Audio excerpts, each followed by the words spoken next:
سپاس بۆخوا ئەم ساڵ بەروبوومی زەیتون زۆر باشە، بەڵام بەداخەوە بازار نییە بۆ ساختکردنەوەی.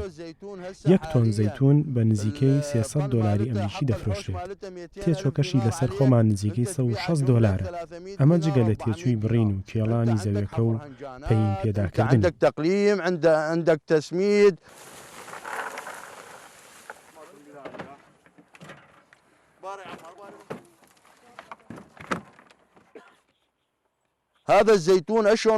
گرنگیدان بە داری زەیتون وەک بەخێوکردنی منداڵ وایە.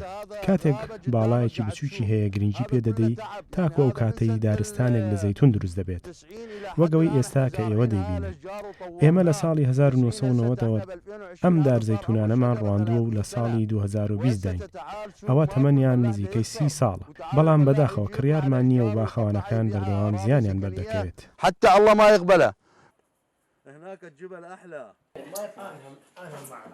وتتلقي وتحكي وتحوش.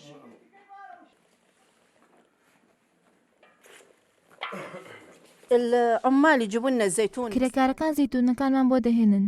دواتر ئێمە زەیتونە ڕەشەکە لە زەیتونە سەوزەکە جا دەکەینەوە. هەرێکیان بەجێ ئامادە دەکەین. وكل نوعية براميل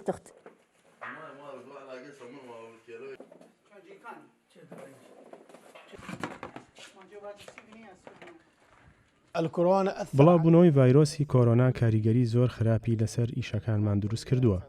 پێشتر ئێمە زەیتونە ئامادەکراوەکانمان دەنارد بۆ بەسرە و ناسریە و عەمارە و سلێمانی. بەڵام بەهۆی داخستنی ڕێگاکانەوە و کەرەنتینەکردن نەمانتوانی ئەم ساڵ وەک ساڵانی پێشوو زەیتونەکانمان بفرۆشین.